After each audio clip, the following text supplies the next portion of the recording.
श्री महाप्रज्ञ गुरवे नमः।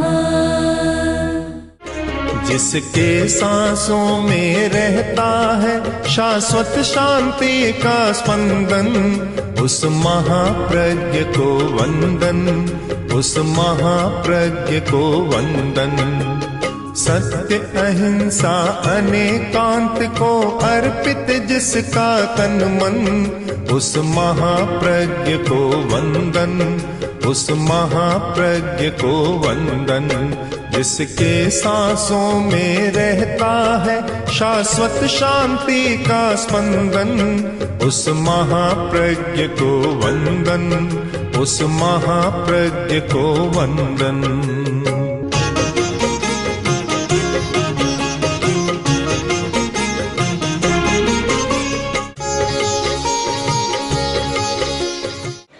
दो प्रकार के मनुष्य होते हैं। एक कोटि के वे लोग जिनका दृष्टिकोण बहुत संकुचित होता है, और दूसरी कोटि के वे लोग जिनका दृष्टिकोण उदार होता है। जो संकुचित दृष्टिकोण वाले हैं वे बहुत थोड़ा देख पाते, किसी भी वस्तु को और किसी व्यक्ति को समग्रता से नहीं देखते। एक बात को लेकर धारणा बना लेते हैं और उसके आधार पर यह आदमी अच्छा है और यह बुरा है अपना निर्णय घोषित कर देते हैं। उदार दृष्टिकोण वाले होते हैं, वे वस्तु या व्यक्ति का समग्रता से निरीक्षण करते हैं कि समग्र में यह कैसा है।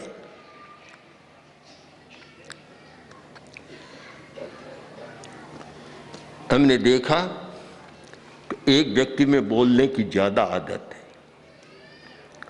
अब उस व्यक्ति को क्या माना जाए? बोलता रहता है, हर बात में बोलता है, मतलब हो तो भी बोलता है, बिना मतलब है तो भी बोलता है, पूछने पर भी बोलता है, बिना पूछे भी बोलता है। तो अब एक उसका गुण हो गया कि वह वाचाल है। अब उसके वाचाल स्वभाव को लेकर निर्णय करें, अगर संकुचित दृष्टिकोण वाला है तो वह कहेगा निकम्मा आदमी है, काम का नहीं है, बिना मतलब बोलता रहता है। तो यह तो व्यक्ति का एक गुण है, वाणी। पर उसमें एक विशेषता भी हो सकती है कि वह बहुत ही ज़्यादा चिंतनशील व्यक्ति है, उसमें विचार की पटुता है, अच्छा सोचता है, वह कर्मठ भी है। अनेक विशेषताएं हैं, एक कमी भी है। अब जो संकीर्ण दृष्टिकोण वाली है वे एक कमी को लेकर और उस व्यक्ति का अवमूल्यन कर देते, अच्छा नहीं है, काम का नहीं है आज, और शेष विशेषताओं को उपेक्षित कर देते हैं, गौण कर देते हैं। इससे एक प्रतिक्रियात्मक व्यवहार पैदा होता है।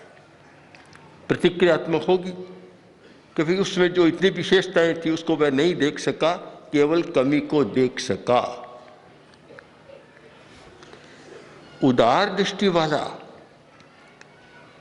वह कमी को भी देखेगा पर साथ साथ विशेषताओं को भी देखेगा और विशेषताओं के आधार पर उस व्यक्ति की उपयोगिता प्रमाणित करेगा। यह व्यक्ति कितना उपयोगी है। कमी हो सकती है, ऐसा कोई भी शायद मिले कि जिसमें कोई कमी न हो, ऐसा भी शायद न मिले जिसमें कोई भी विशेषता न हो। संकुचित दृष्टिकोण वाला उस कमी को सामने लाकर विशेषताओं पर पर्दा डाल देता है। उदार दृष्टिकोण वाला कमी को एक तरफ रखकर, एक बार एक तरफ रखकर विशेषताओं को उजागर करता है।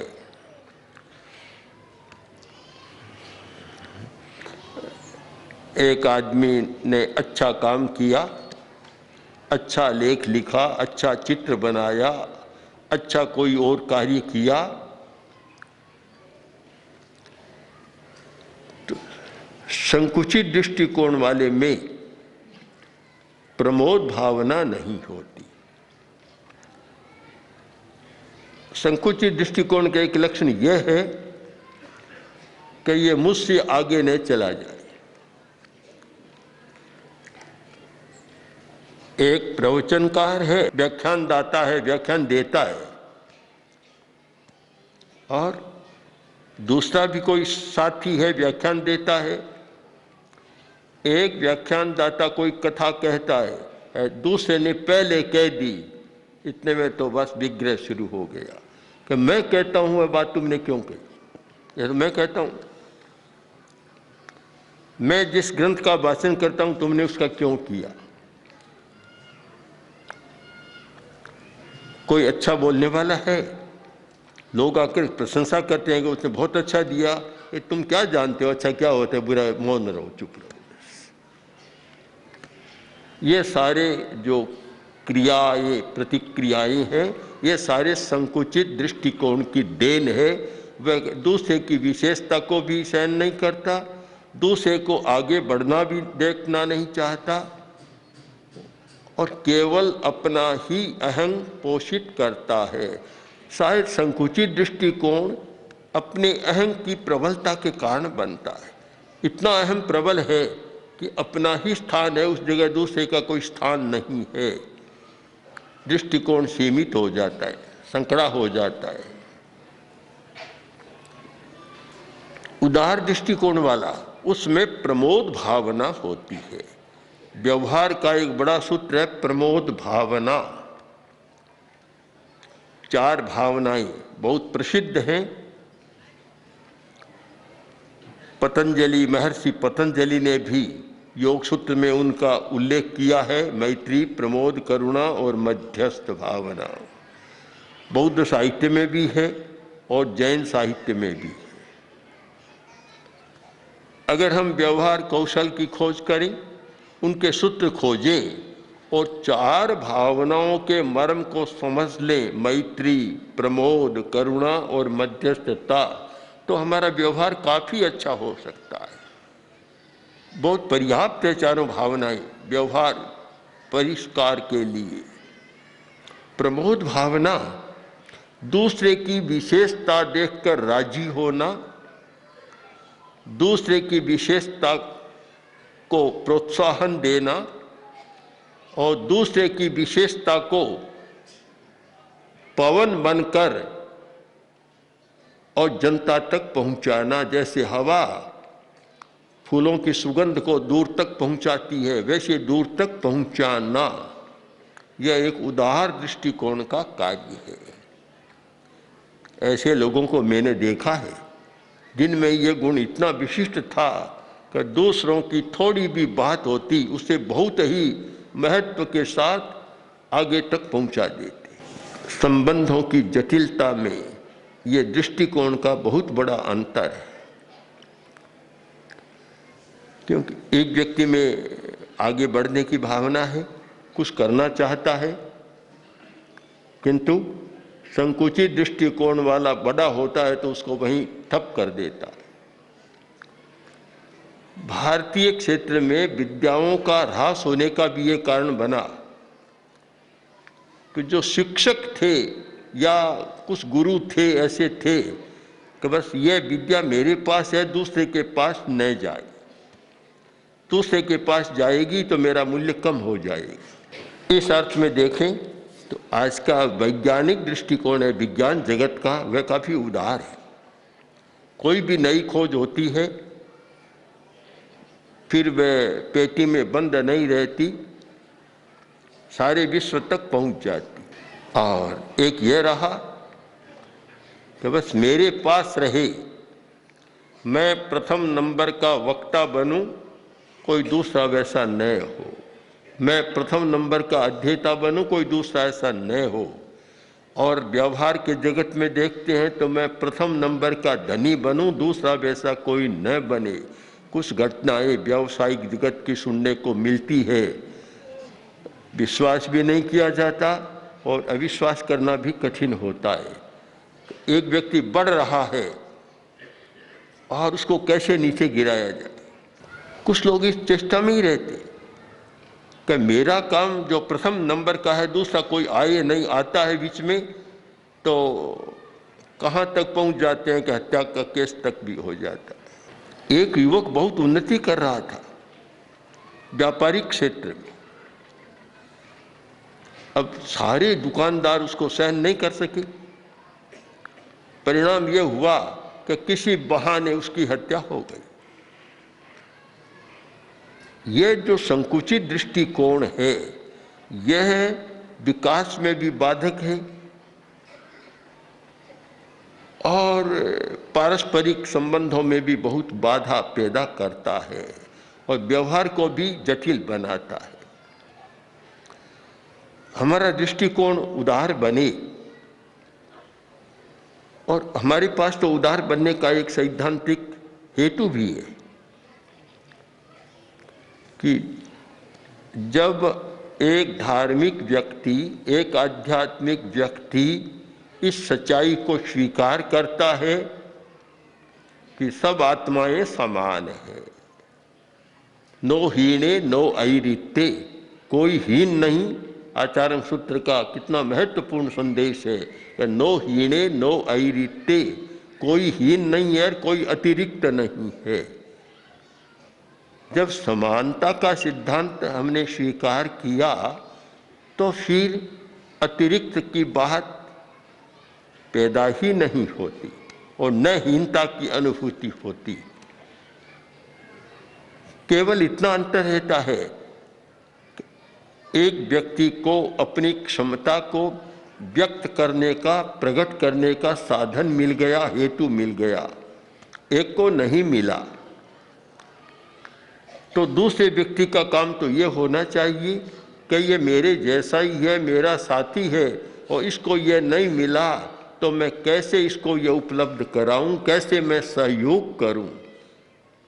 समानता के आधार पर सहयोग की भावना पैदा होती है। या तो हम समानता के सिद्धांत को स्वीकार न करें, और जब समानता के सिद्धांत को स्वीकार करते हैं कि हमारी मौलिक समानता है, मूलतः हम सब समान हैं, कोई अंतर नहीं है, ये बाहर के जो अंतर हैं उनको हम मिटाएं, और कैसे मिटाएं इस पर हमारा चिंतन चले। एक कमजोर विद्यार्थी है, दूसरा क्षमता वाला विद्यार्थी है, तो देखा है कि वह क्षमता वाला कमजोर को पढ़ाने में अपनी शक्ति लगा देता है, अपना समय लगाता है। आचार्य तुलसी को हमने देखा कि वे दूसरों की क्षमता को जागृत कर देते। उदार दृष्टिकोण का परिणाम है। फल किसको मिला? फल उन्हीं को मिला, विकास उनके संग का हुआ, उनकी शक्तियों का हुआ, या उनकी ख्याति उनकी बढ़ी, फल तो मिलता है। स्वामी विवेकानंद ने जो कार्य किया, तो अगर रामकृष्ण परमहंस संकुचित दृष्टि वाले होते और विवेकानंद को वह नहीं देते जो देना था, तो दोनों तरफ घाटा। उधर तो विवेकानंद सामने नहीं आते और इधर रामकृष्ण परमहंस का भी वह यश नहीं होता जो विवेकानंद के कारण हुआ। बहुत गहराई से इस पर हमें चिंतन करना चाहिए कि जिस व्यक्ति में जो विशेषता है उसको कैसे प्रोत्साहन दिया जाए। अगर ये आ जाए मन में कि ये आगे आएगा तो फिर मेरा क्या होगा, मुझे कौन पूछेगा, या मेरा जो स्थान है वह नहीं रहेगा जो आज है। ये सारे संकुचित दृष्टिकोण के चिंतन हैं और ये चिंतन विकास में बाधक बनते हैं। कोई व्यक्ति दूसरे को आगे आने देना नहीं चाहता। एक दिन ऐसा आता है वह चला जाता है और शक्तियां वहीं कुंठित हो जाती है। हम गंभीरता से चिंतन करें। एक अग्रणी है, मुखिया है, उसका काम यह है कि जो सहवर्ती है उसका विकास कैसे हो और वह मुझसे भी आगे बढ़े। आचार्य तुलसी का वह वक्तव्य कितना महत्वपूर्ण है कि युवाचार्य महाप्रज्ञ मुझसे भी सवाया काम करेगा। इसमें पूरा व्यक्तित्व उनका छिपा है। उनके पूरे व्यक्तित्व को समझना हो तो एक वाक्य काफी है कि जिस व्यक्ति में इतनी उदारता होती है, इतनी उदारता कि वह दूसरे को सामने रखकर स्वयं पीछे चला जाता, पीछे रहता नहीं है कभी, पर अपनी ओर से पीछे चला जाता है, दूसरे को सामने ला देता है। ये उदारता ही व्यक्ति को महान बनाती है, महानता होती है। प्रवचन हो रहा था, अचानक जैन विश्व भारती में सुधर्मा सभा में अचानक गुरुदेव ने, कोई प्रसंग भी नहीं था, अचानक पूछा कि बोलो बरतारा किसका चल रहा है। अब कोई क्या उत्तर दे। मैंने कहा आचार्य तुलसी का। नहीं नहीं, आचार्य महाप्रज्ञ का चल रहा है। एक छोटी सी घटना है, पर छोटी सी घटना बता रही है कि उदारता का अर्थ क्या है, विशालता का अर्थ क्या है। कि जहाँ व्यक्ति अपने आप को सिमेट कर पीछे ले जाए और दूसरे को सामने लाकर खड़ा कर दे। अगर ऐसा है तो व्यवहार बिगड़ने का कोई अर्थ ही नहीं, मतलब ही नहीं, आता ही सामने नहीं आता। व्यवहार कहाँ बिगड़ता है कि जहाँ यह प्रतिक्रिया पैदा हो जाए कि यह तो अपनी अपनी बात करता है, हम लोग इतना काम करते हैं, हमें कोई पूछता ही नहीं है, बस अपनी अपनी सारा बखान करता है, वहाँ व्यवहार बिगड़ जाता है। वहाँ व्यवहार में कटुता आ जाती है और वहाँ प्रतिक्रिया का दौर भी चल पड़ता है।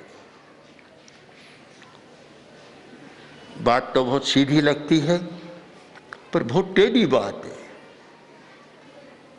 कारण कि इसमें अहं की बड़ी बाधा है।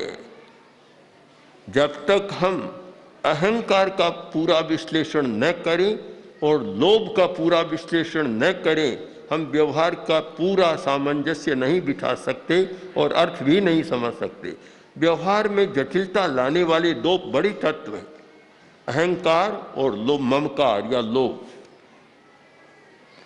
अहंकार के कारण व्यक्ति अपने आप को श्रेष्ठ स्थापित कर अलग रखता है और दूसरों को थोड़ा हीन रखता है, वहीं व्यवहार में कटुता शुरू हो जाती है। बहुत बड़ी बाधा है अहंकार। मैं कई बार सोचता हूँ और कुछ व्यक्तियों की बात सामने आती है कि इतना अहंकार करता है, लेकिन तुम बोलो तुम्हारे में क्या विशेषता है इतनी? न ज्ञान की विशेषता, न स्वाध्याय की विशेषता, न ध्यान की विशेषता, न और कोई विशेषता लगती, फिर किस बात का अहंकार? शायद वह भी उत्तर नहीं दे सकता। तो आखिर सैद्धांतिक दृष्टि से देखना होता है कि जितनी वृत्तियां हैं उन वृत्तियों में जैन दर्शन की दृष्टि से अहंकार को सबसे ज़्यादा स्थान दिया है। कि एक निगोद का छोटा सा जीव, उसमें क्रोध, मान, माया, लोभ, इन चार में से क्या होता है कि प्रथम अहंकार, मान पहला होता है, फिर दूसरी वृत्तियां होती है। तो ये हमारी वृत्ति का प्रश्न है। साधना करने वाले को काम है कि इस वृत्ति का परिष्कार करे, अहंकार की वृत्ति का परिष्कार करे, बहुत आवश्यक है। और उसके बिना ये परस्पर में समस्या पैदा होती है, व्यवहार में भी समस्या पैदा होती है। दूसरी वृत्ति है ममकार, मेरापन, ये मेरा है, इसको लेकर व्यवहार में काफ़ी जटिलताएं पैदा होती है कि मेरा है, मेरी पात्री, बस यहाँ भी इसके पास भी समस्या है, मेरा स्थान, इसमें भी समस्या है। ममकार बहुत समस्या पैदा करता है। मैं इस अर्थ में बहुत महत्व देता हूँ इस दृष्टिकोण को कि जहाँ संपत्ति पर किसी का अधिकार नहीं।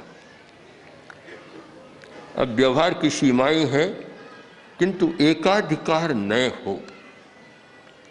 शायद व्यवहारिक कुछ कठिनाइयां आती है, पर इससे बड़ा समस्या का कोई समाधान भी नहीं है।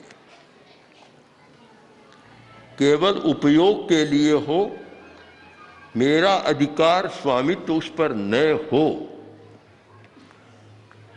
कम से कम जो साधु सन्यासी है उनको तो यह प्रयोग करना चाहिए, कभी मेरा कुछ भी नहीं है। जब यह मान लिया कि शरीर भी मेरा नहीं है, शरीर पर भी मेरा स्वामित्व नहीं है, तो फिर वस्तु पर, उपकरण पर, धर्मोपकरण पर मेरा अधिकार कैसे हो सकता है?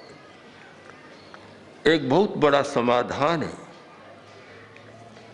यद्यपि साधु संतों के पास परिग्रह नहीं होता, किंतु जो होता है थोड़ा बहुत उपयोगी जीवन चलाने के लिए, उस पर भी यह परिग्रह का भाव आ जाता है। मेरी पात्री है, तुम क्यों ले गए? मेरी पात्री है, तुमने ऐसे क्यों रखा? मेरी पात्री को क्यों सरकाया? उसकी पेड़ की निचला हिस्सा घिस गया उसका। ये सारी समस्याएं बनती है।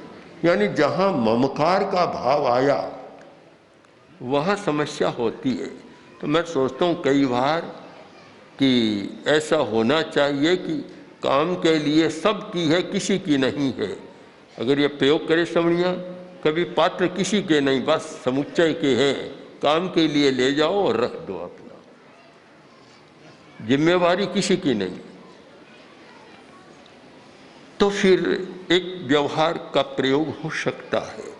तो अहंकार और ममकार ये पारस्परिक संबंधों और पारस्परिक मधुर व्यवहारों में विच्छेद डालने वाले और साथ साथ समस्या पैदा करने वाले हैं। तीसरी बात यह भी है, माया कपट भी। ऋजुता, सरलता है, वह व्यवहार बहुत अच्छा रहता है। अविश्वास नहीं होता, संदेह पैदा नहीं होता। और जब आदमी संदेह के कटघरे में खड़ा नहीं होता तो समस्याएं भी कम होती है। संदेह के कारण बहुत सारी समस्याएं पैदा होती है। तो संदेह न रहे, सरलता रहे। राजनीति के क्षेत्र में आजकल पारदर्शी सब चलता है, पारदर्शिता।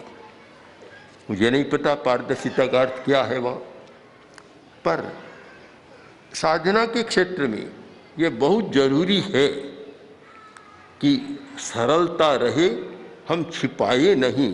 जहाँ छिपाते हैं वहीं व्यवहार जटिल होना शुरू हो जाता है।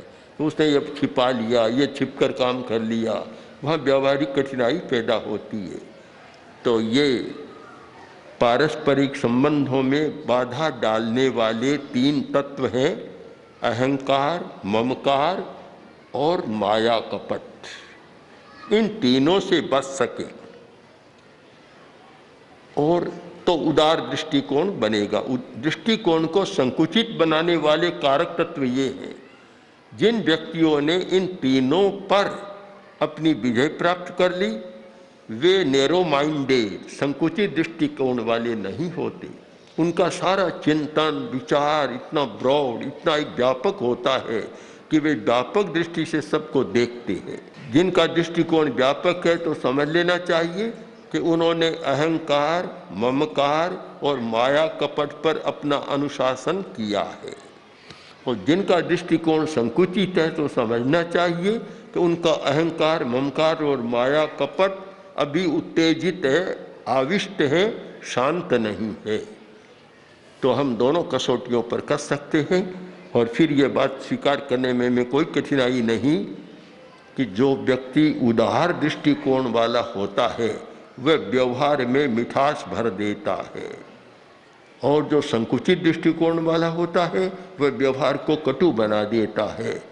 हम ऐसी साधना करें जिससे वे तीनों अहंकार आदि शांत हो, उपशांत हो, हमारा दृष्टिकोण व्यापक बने हम दूसरे की अच्छाई को भी देख सकें, दूसरे की विशेषता को भी देख सकें और दूसरे की विशेषता को प्रोत्साहन दे सकें, और कहीं अपेक्षा हो तो पीछे रहकर उसे आगे भी ला सकें। इतनी क्षमता जागृत हो जाए तो व्यवहार कौशल का एक अमोघ सूत्र हमारे हाथ लग सकता है और व्यवहार हमारा बहुत ही माधुर्यपूर्ण हो सकता है। ओम आरती। ओम श्री महाप्रज्ञ गुरवे नमः।